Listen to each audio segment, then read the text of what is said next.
All right, everybody, welcome to a brand new, very special episode of Spiritual Asshole. I'm so excited to be talking to Katherine Woodward Thomas. She's a New York Times bestselling author, transformational teacher, and author of Calling in the One. Katherine, how are you? I'm great. I'm so happy to be here with you. I'm so happy you're here. So, you became famous, obviously, off of the term conscious uncoupling. Were you worried that when Gwyneth Paltrow first used the term conscious uncoupling to describe her breakup with Chris Martin, that would make more people listen to Coldplay? I was hoping that would be the outcome, actually. Being a big fan of Chris Martin. Did you have any idea that was going to happen? Like that was. Oh, you can't predict that. I mean, when that happened, I had somebody in PR call me and say, "Do you know you just got $2 million worth of free publicity?" Yes. No, I mean, seriously, like people are still talking about it. It's amazing. Yeah. How would you describe, so conscious uncoupling, obviously great term. How would you describe dating in college? Would you say it's unconscious coupling? Oh my gosh. Well, are we talking about you dating in college? Because I think it's really different for the kids right now, It is so different. I mean, I can barely keep up. But here's the thing. I think the hunger for love happens, at all ages. It never goes away. All of us really, hunger for to be met, to be seen. But love is evolving, love is changing. Like a lot of the templates, the models that we have in our heads of what love is, or we think that love is supposed to look like, don't work for us anymore. Yes. Right. So like there's this whole thing, like if you list all the things you expect from a relationship, you want a soulmate connection, you want spirituality, you want hot sex, you want a financial, equal or superior, you want someone who stimulates your intellect and, shares all your interests and stuff. We want so much. Our grandmothers, all they wanted was a guy who didn't drink too much and bathed. I have a joke about how also their mating stories were how they met stories were so much funnier. It was like, well, what happened was I was walking down the street. He pointed at me. We're married now. Like how they got together then.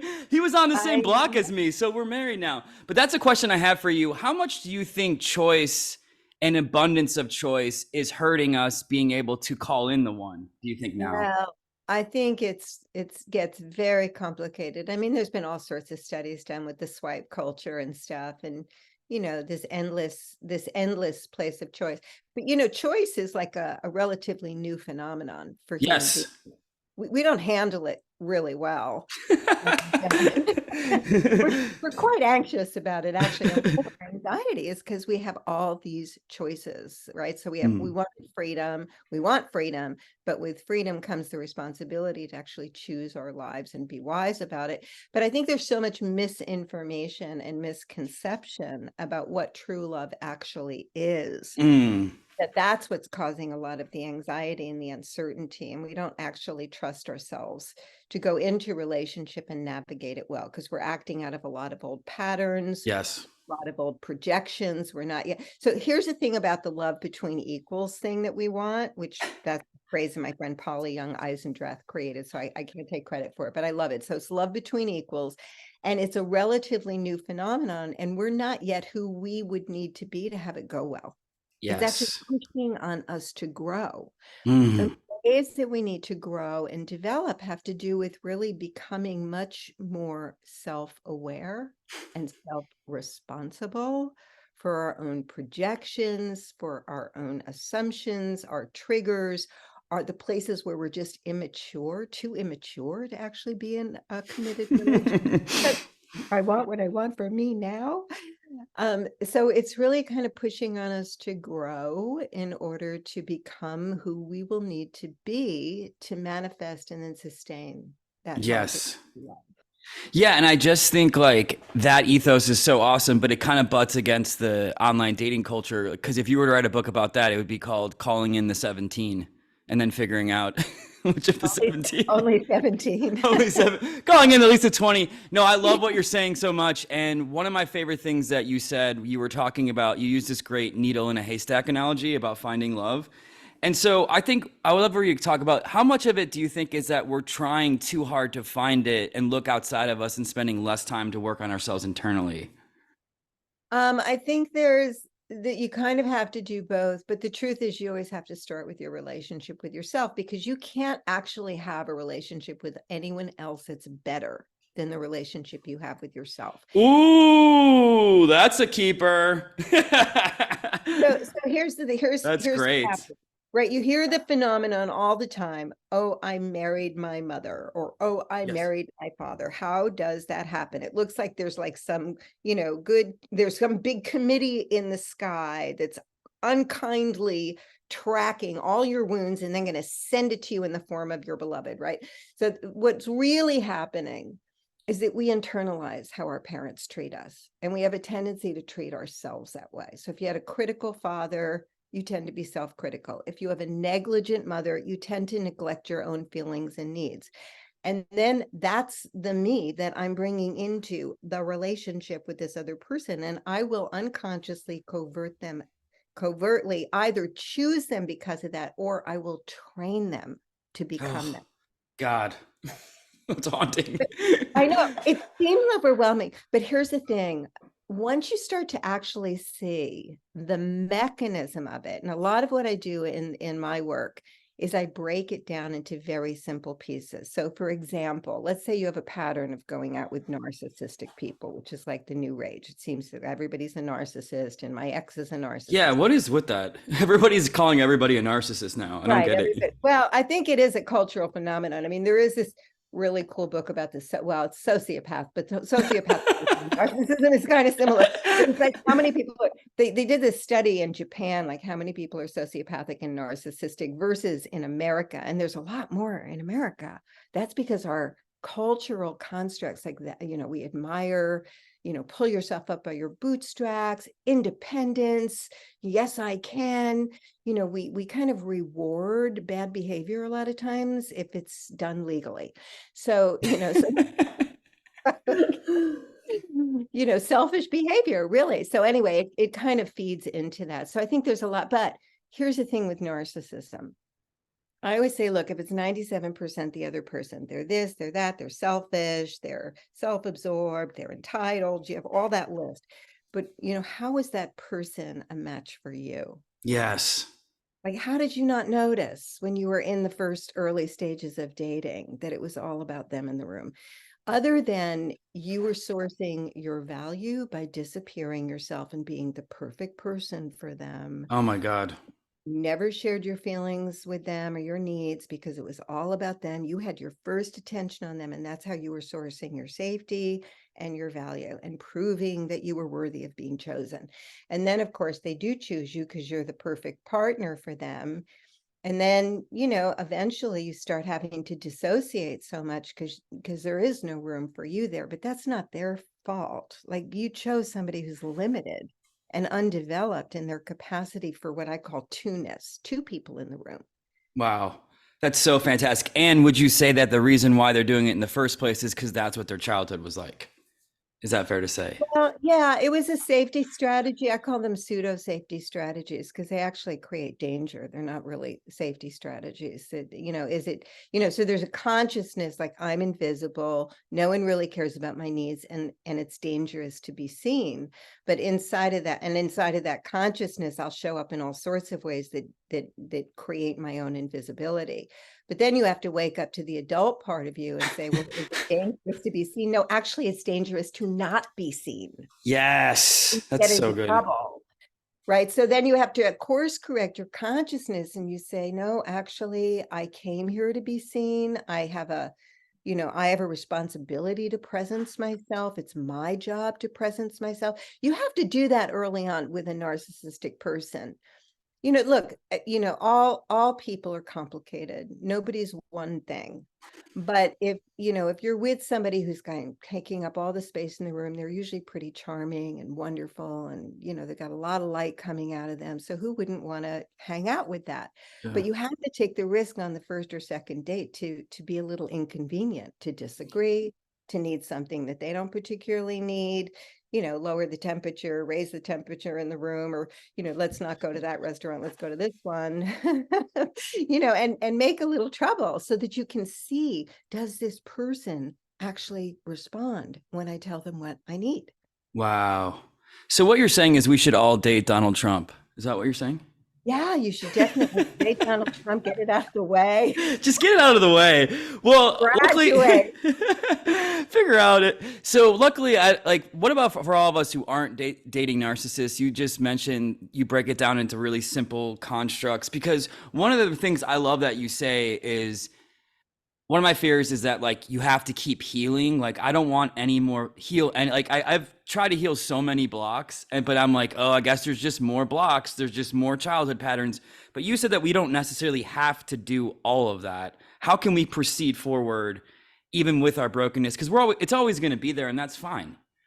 It is fine, and it's a beautiful question. I think that healing your life and transforming your life are two different domains. Mm. And I'm a licensed psychotherapist, so I spent a lot of time in the healing arts. And I worked with people in private practice for many, many years. And I will tell you that it's a different domain to go back into the past and sort through and connect the dots. And basically, there's an assumption in psychotherapy that if I finally get to the bottom, if I understand why I am the way I am, that it will somehow mysteriously unlock my potentials for a different future. But why that's a faulty premise is that inside of a lot of the woundedness that we experienced, whether that was acute trauma, like someone died, or it was developmental trauma, you had a narcissistic parent who could never mirror you, we actually stopped developing. Mm. We shut down and we stopped growing certain capacities. Maybe you never saw it modeled. So to be able to transform your life, you have to be interested in who you would need to be in order to have what it is that you desire and start growing yourself in that direction. And look, the healing of the wounds of our childhood, the agony of never being given what you needed when you were a child is an acute agony. It's a very severe agony, depending on the level of trauma. But some of those things you're always going to be healing, like every Christmas morning, and your dad is there anymore. Yeah.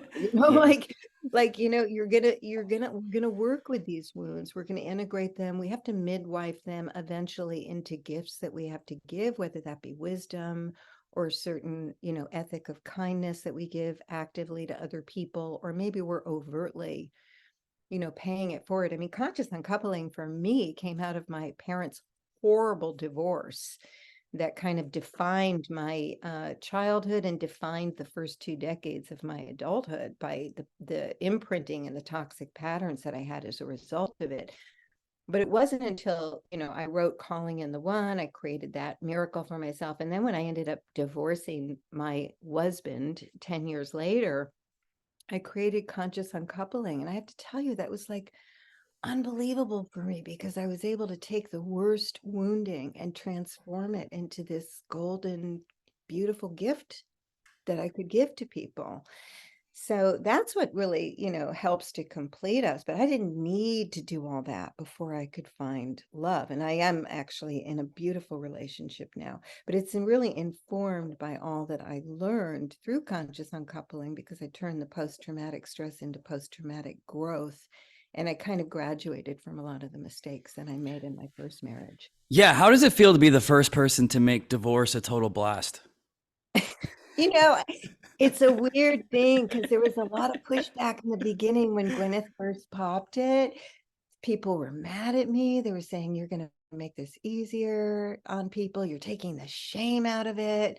What's going to happen? All hell is going to break loose. I don't think the divorce rate has increased because of conscious uncoupling, but I think a lot more children are doing better because of conscious uncoupling. I think that it's incredible what you did. I think it was so far ahead of its time. Like I think that we're going in this direction. It shouldn't. One of the questions I have for you is, I love that I feel like you took the stigma out of breakups. Like there's such a misnomer in breakups, where it's like, into our society, where it's like it's the worst thing that could happen to you. Like it's the absolute worst. But oftentimes breakups are where the greatest transformations happen. Like as soon as someone breaks up, they're like, hey, maybe I should be hot again. Maybe I should be fun again.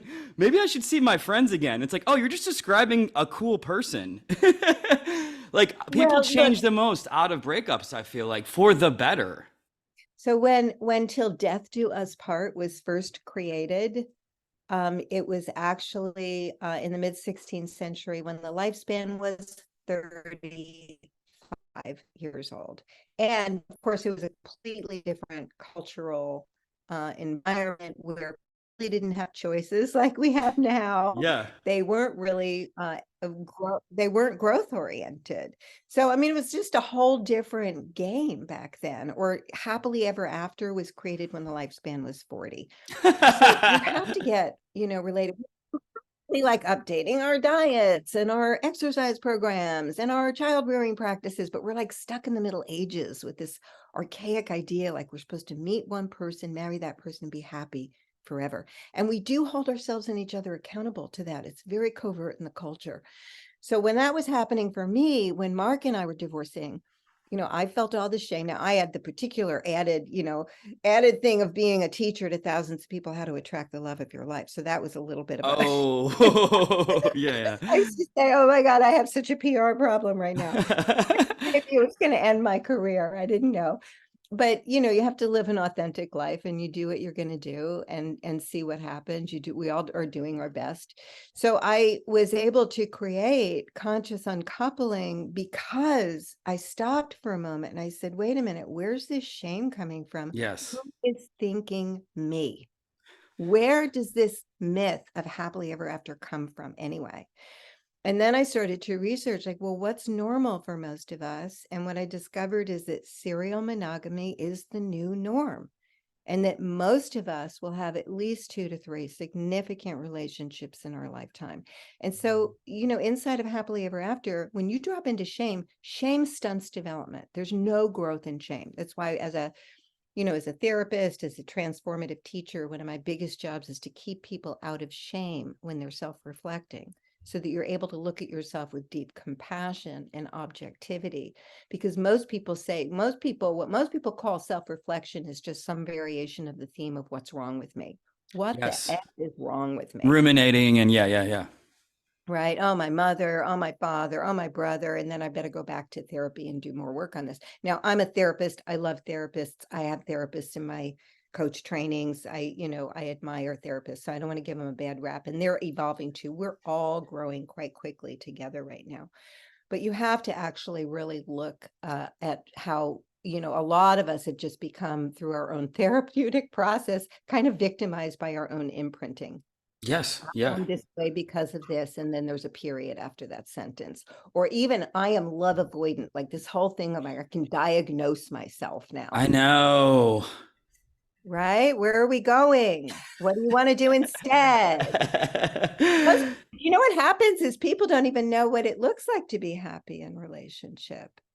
That's what I discovered. People are like, really? Could I really have that? Nobody I know is happy. Everybody's like, like battling it out with their childhood wounds and their triggers. And so that's why I'm saying we're not yet who we would need to be to have this go well. So life is really pushing on us to grow. And you hear a lot of things about we have to learn how to communicate better, or you have to learn how to have, fight fair. But those are the interpersonal relationship skills. You have to first grow inside yourself. It's called intrapersonal Yes. development. Yeah, Right? that's what I was going to ask you about. So what are some of those mechanisms that we can change that you talked about? Covert, I forgot what was one. Covert something. Oh, covert vows you mentioned, and toxic ties too. Oh, the agreements in Covert part agreements. one. Oh, yeah. So Okay, you so said some of the things that are holding us back. So yeah, okay, I'd so love to these get are the into ways this. that, these are the ways we're inconsistent. These are Okay. great with our, we want love, but these are the ways we're inconsistent. There's 3 of them that I talk about having to complete your past. The first one is resentments. So usually if we resent people, it's because they actually did violate us in some very meaningful way. So I never take that away from people. But again, you have to look at, and I say, even if it's 97% their fault, what's your 3%? Because that's where the gold is. Because unless you deal with your 3%, which is often subtle, I skipped over the red flags, I minimized my own needs, I disappeared my own intuitive knowing. I turned away from that voice within, all that kind of covert ways that we throw ourselves under the bus. If you can't plug up that hole, you will not trust yourself to Mm. go forward and love again, because it's really hard to have a broken heart. It's humiliating. It takes a long time to heal. So, so resentments is one. You want to take full responsibility for your 3% and then look for the amends to yourself. The second one is this covert agreement. And the covert agreements are the misalignments in your family. So it might be, I'll never be happier in love than my miserable mother was. I don't want to leave my mother alone in her misery. Or I won't get married until my sister's married. Or it could be a promise you made to yourself, like, oh, I'm never going to get married, because you're looking at your parents' crazy marriage and you're 16 and you're like, not for me. Or you had a passionate love affair. You were 22. You pledged your heart and soul forever to somebody. And you said, you're the only person I'm ever going to love with my full heart and soul. And then they broke up with you the following week. But that agreement is actually out there. Agreements serve as intentions. Mm. And intentions design our lives. So even if you forget you made the agreement. And then there's a third one about toxic ties. Yeah. And that has to do with the ways, if you're in a relationship with someone where you're giving your power away to them, you're showing up as a dimmed down version of yourself. You're kind of letting them walk all over you. And maybe, these are people who are long-term relationships usually, or people we're dependent on, like our boss, right? Who, tends to be really mean intermittently, or maybe it's a family member. You have a drunk for a father or something. And you feel like, oh, if I leave him, he's gonna, die, and I have to tolerate this bad behavior from him. So that we kind of get stuck in these relationships. And what we do to try and keep the peace, or to keep someone from going off the rails and what we call fragment, kind of devolve, is that we'll kind of give away pieces of our heart and soul, and we'll just dissociate in some way. So you can't have a relationship like that where you're losing power and you're kind of, bleeding out your integrity, and then hope to have like the highest and the best love. On the other hand, it doesn't work like that. You have to have relationships across the board that are healthy, where Mm. you're in integrity and in showing up in alignment with the self of your future fulfilled. Yeah. So that's the completing your past part. So it's almost like, but I always start with the future, like what's the future you're committed to? And then, we create this vision of happy love. And usually it's hard for people to hold that because they feel really resigned. They've never seen it before. They've never had it before. And they have a lot of other evidence to the contrary. And so I help them to see themselves as the source of their negative patterns, so that they actually get restored to a sense of choice. And they see that, oh, this could go different if I make a different choice. And that actually opens up possibility. And the biggest obstacle is then we look at what's called your false love identity, which was created very early in childhood. But it's the self that you kind of revert to when you're quote unquote triggered in relation. Yeah. Everyone's always going to leave me. Are they going to leave me? Are they mad at me? Or I can never get what I want. I'll always be alone here. I'll never get my needs met. So there's some kind of inner conversation, and that part of us is very young. And what most people don't know is that if you get into a relationship with the part of you that comes up when you're triggered, and you start to mentor that little 4-year-old, or that little 2-year-old or 12-year-old, however the age is of that part of you, and you start to take care of that part of you, you don't have to let that part of you run the show. Yeah. We don't have to dim down our relationships and kind of organize them around not triggering the wounds in each other. I mean, obviously, if you know the tenderness of your partner, you're going to do your best to try and be kind in that area. But relationships don't have to be limited by those hurts. You can identify them and create a new relationship with that part of yourself, and then show up as the creative, joyful, expanded adult that you are, to really expand into the kind of love that we're wanting with each other.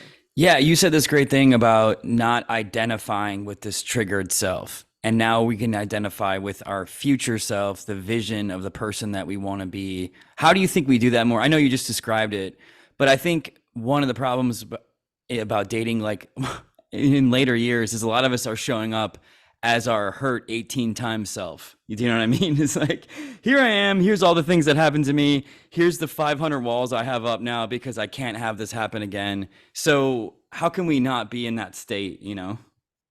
Well, I think you're going right to the heart of it.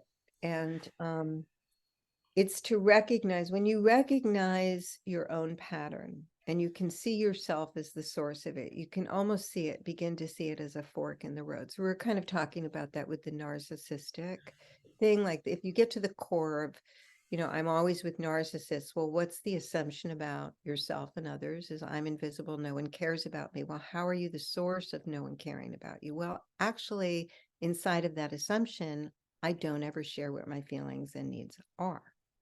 Right. So you get to that, and that becomes a fork in the road. So the moment you're with someone, you really like them, you start to feel a little bit dependent on them, like you call them and you want them to call you back.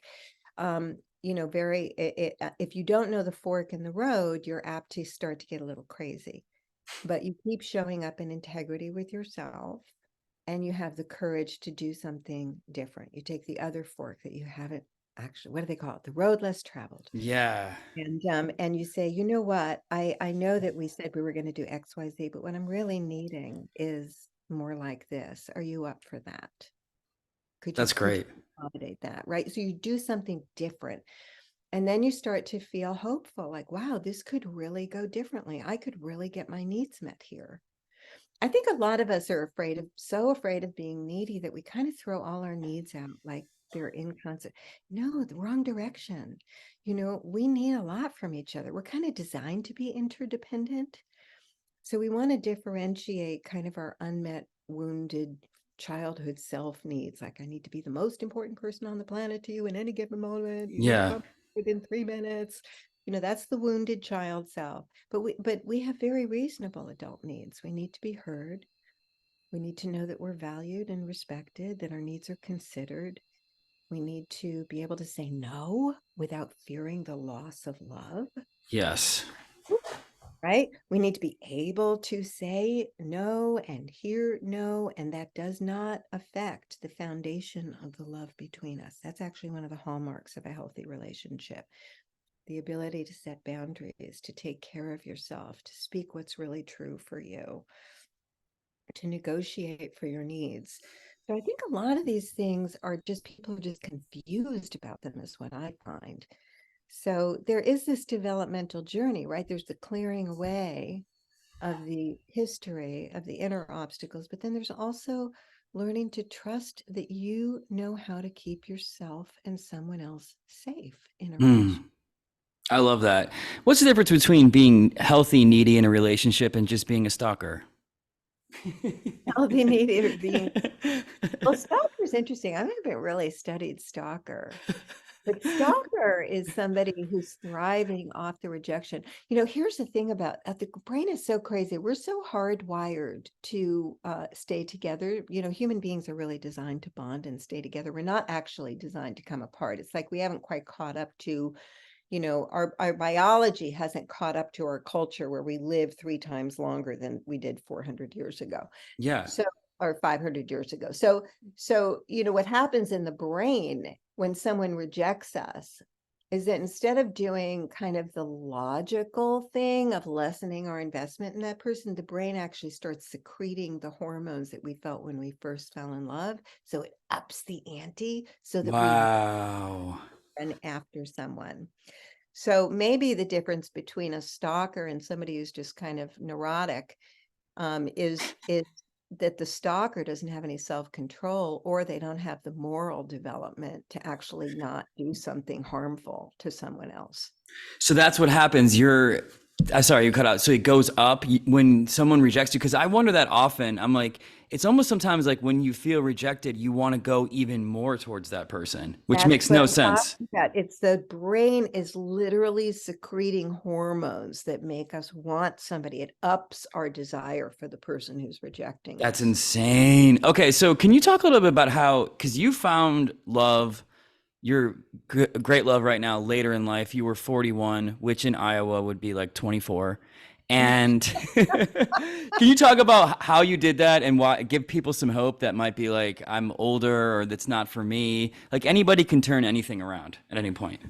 Yeah, well, I did it twice too, right? Because my first love I called in my first marriage with Mark, who's, by the way, he's such a delicious human being, such a lovely man. I feel so much love for him. He's beautiful, and I'm grateful. He actually helped me write 2 books, which was pretty amazing. Oh, Both wow. both of my books were really inspired by my relationship with Mark. But I did do that when I was 41. I'd been working on my relationship issues for many years by then. I was already a psychotherapist. That's how much I was, a lot of psychotherapists, we didn't start out to be psychotherapists, we were just working on ourselves so intensely. And like we just somehow wound up with a license. So, so I was doing that, and other areas of my life were doing well, but I just did not get the relationship thing.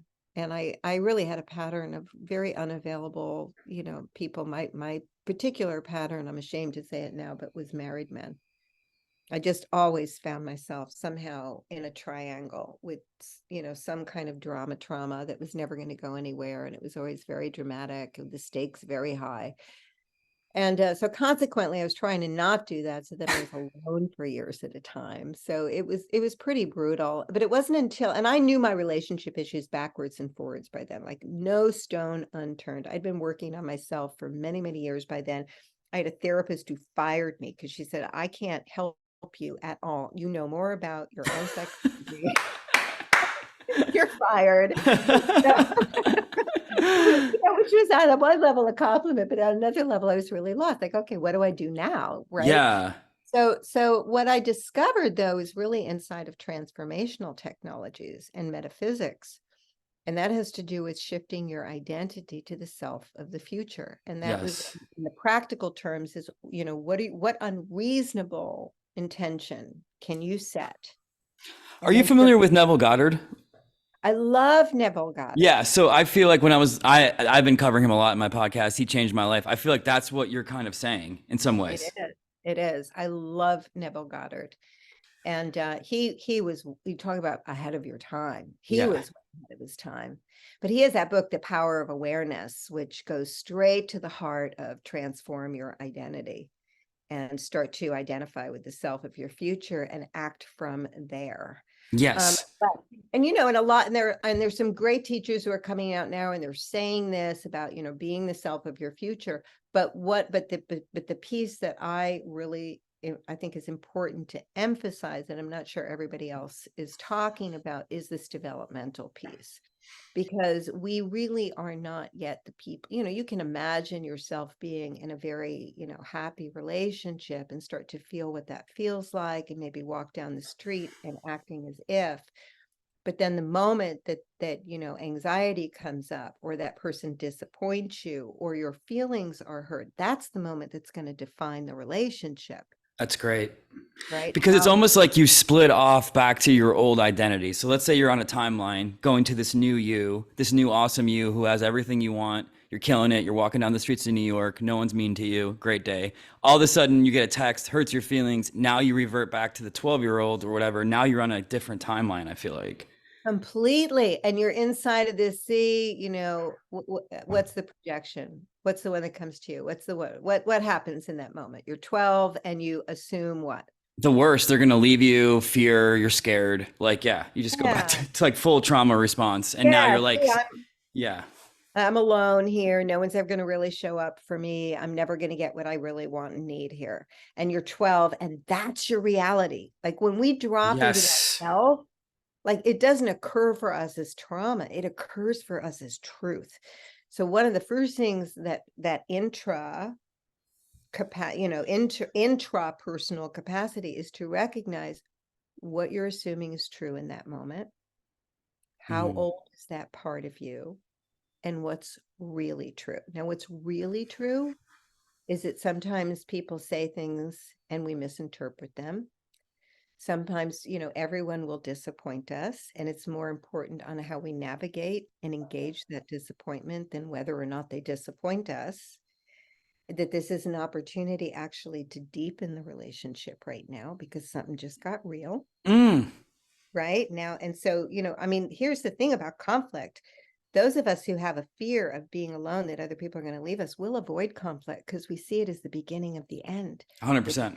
The truth about conflict is that conflict is where the relationship actually deepens, because it means you're differentiated. That person is different than you. Now you've got two people in the room. You've got two subjective experiences, two human beings with different agendas, different habits, different assumptions.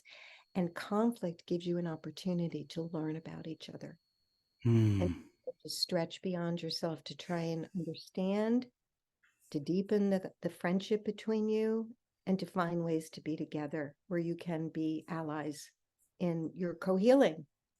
So that's what really you need conflict in a relationship to bond it. And those of us who, and this is actually one of the things I learned about myself in my relationship with Mark, is that I didn't have enough engagement with him. I really avoided conflict. He's kind of conflict avoidant. He's like a 9 on the Enneagram, but that was fine with me because I don't like, high maintenance people, and he's just going to go along with the flow. But we never really fought well. We never learned how to really get in there with each other.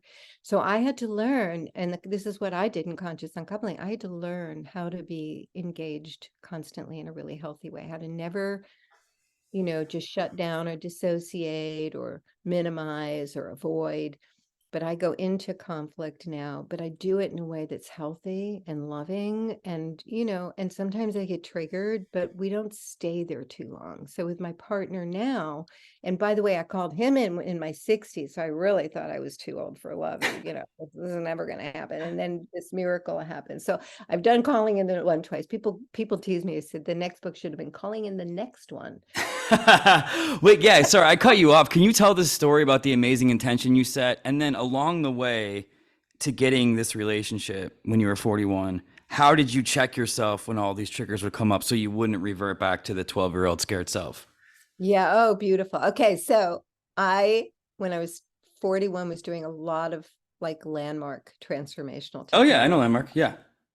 And I had this group of people that kind of split off from Landmark, and they were just doing their own intention setting group. And most of them were doubling their income or buying their first home or starting a business.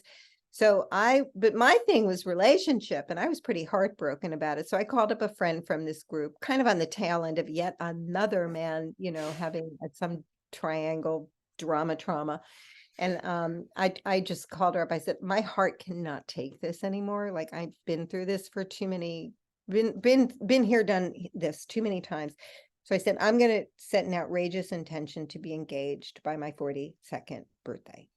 And thank God she said what she said, because it changed my life. She said, Katherine, I'm going to hold that intention with you and for you if you give me permission to hold you accountable for being the woman you would need to be. Amazing.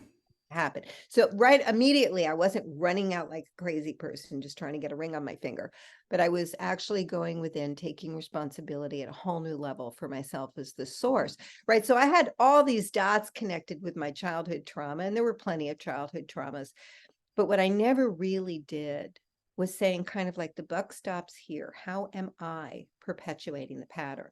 How inside of the false love identity of I'm not valuable, am I showing up in a way kind of enrolling people into the story that I'm not valuable enough to be chosen, that they don't really have to invest very much in me?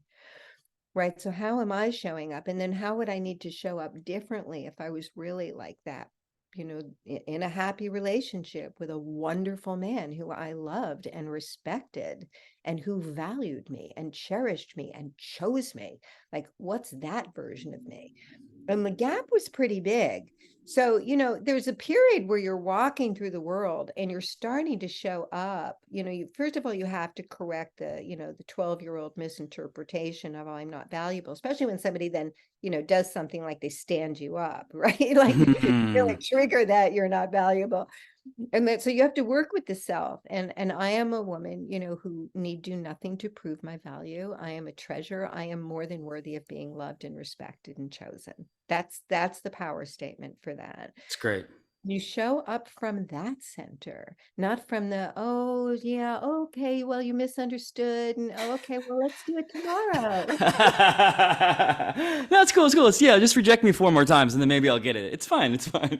"Oh, no, it's fine. Come over at midnight. It's okay." Yeah, yeah, yeah. No, no, no. It's cool. It's cool. Yeah, exactly. That's great. So then along the way, you were assuming this new identity and you started I taking the fork was, in the yeah, world. and Yeah. and taking responsibility. So it's kind of like re-looking at the story, right? So how am I the source of this?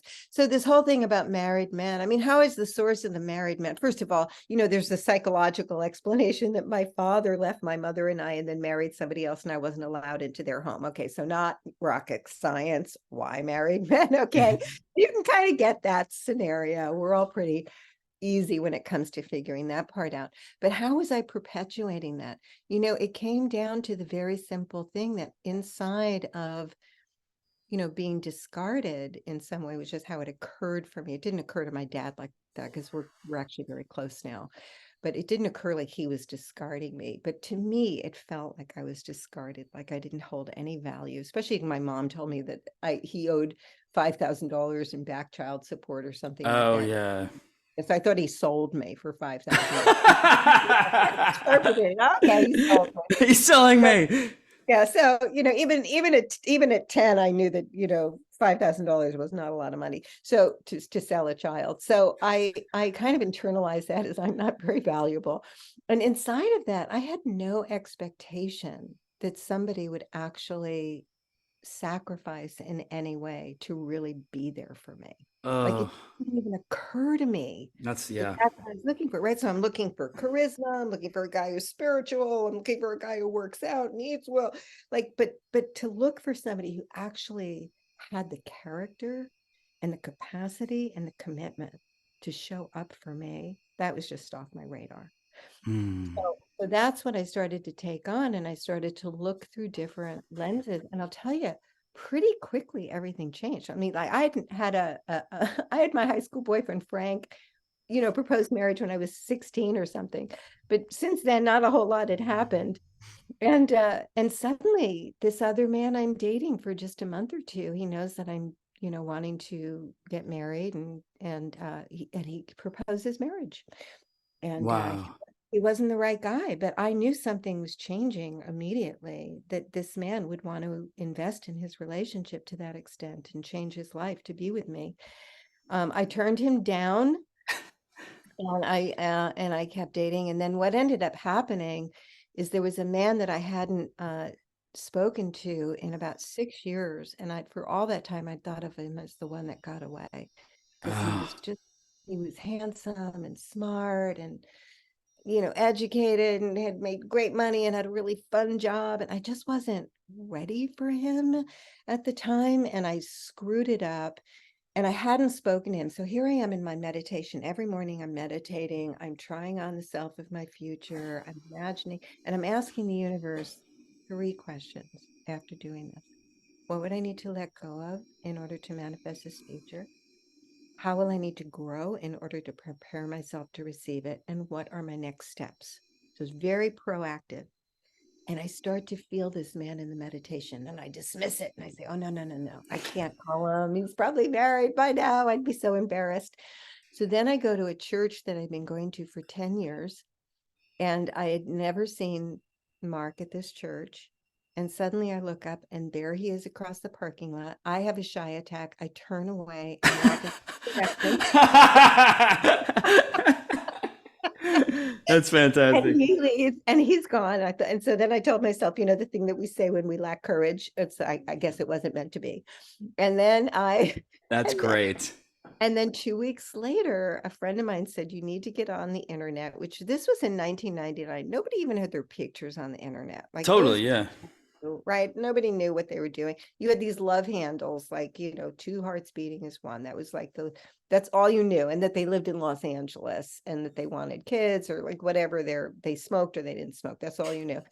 I'm looking through, I pull up this site. I didn't want to do it, but I did it because I'm coachable. And I pull up this site, 250,000 people. I end up responding anonymously to one person.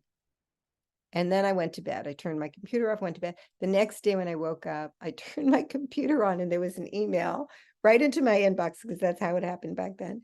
And Mark's name is in parentheses next to his email That's address. insane. Mark that I responded to. That is so crazy. The universe was like jamming him into your life. He really, and you know what? I just thought, okay, this cannot be a personal miracle. So I actually started to then teach my friends how to do what I had just done because Mark and I were engaged before my birthday, married the next year, gave birth to our daughter when I was 43. That's awesome. And then I wrote Calling in the One and it started this journey of being privileged to teach people how to do this. I love it. All right, one more question. I want to play a quick game. One of my favorite things you said, I texted my friends this. You said, stop boring God with your tiny visions. So would you say it's a tiny vision or a big vision if you just want LinkedIn to stop sending you so many goddamn notifications? Can I just say, I ignore LinkedIn. I'm not a social media person. Yeah. No, stop boring God. Look, I think it's stop boring God is go for the gold. A lot of people they set an intention with you. Oh, I hope to have a better relationship with myself so that maybe one day I can. I'm like, no, go for the gold. Do you think an Olympic athlete ever said, well, I'm gonna try and get, so I can go another mile further? No, I'm gonna win the gold medal.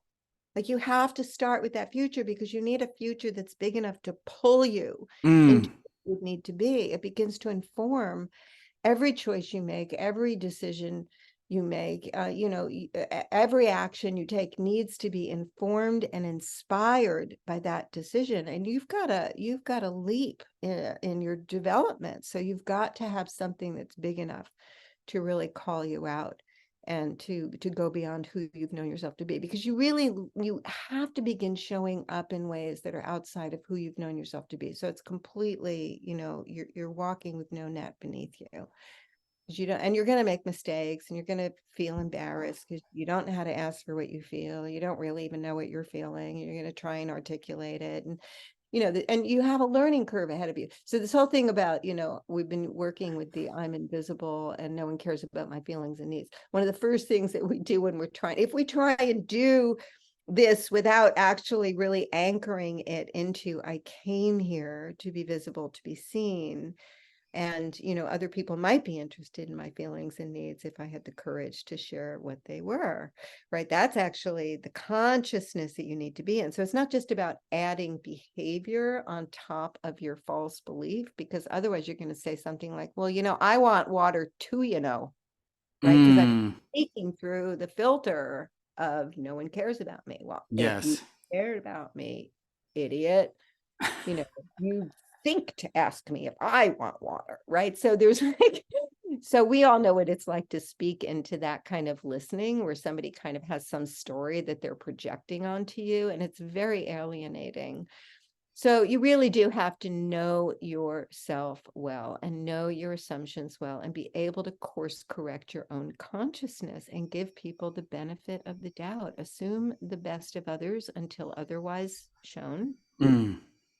And, and then invest accordingly. Like if you're seeing that somebody's limited in their capacity for love, and now I'm not talking about just their feeling of love. I'm talking about love as care, love as extension of self, love as maturity. If they lack that capacity, you have to not invest too much of yourself. You have to be wise and discerning. That's not judgment, that's discernment. I love it. All right. Well, this has been so much fun. So I like to close by playing a game. It's called Spiritual or Asshole, where I say some things. You tell me if it's spiritual or asshole. Don't worry. I think you're going to say spiritual a lot. Are you down? Yeah. Here we go. Spiritual or asshole? An emotional prenup that says, if we break up, I get half of your soul. Asshole. Spiritual or asshole? Supporting Marianne Williamson for president because she's the only one running for president under the age of 87. Yes, spiritual. Woo-hoo. I saw your Instagram. Spiritual or asshole? Living together with someone before you get married as a test to see if you would work well together. That's spiritual. Spiritual or asshole? A couple that decides to have a very balanced, healthy, non-codependent relationship. So one person lives in the United States, the other lives in Dubai, and they never see or talk to each other. Asshole. Okay, spiritual or asshole? Starting an argument with a partner and saying, hey, I'm not feeling this argument right now, but can we put a pin in it and I promise to fight you at a future date? Spiritual. Okay, spiritual or asshole? A book about the Catholic Church's attempt to attract more female help, and it's called Calling in the Nun. Spiritual. All right, spiritual or asshole? Relationship tests like, hey, hold my neighbor's baby, and if you drop it, I know you're the one. Asshole. All right, last question I ask everybody. If you could tell people one thing to tell themselves all day long, what would it be?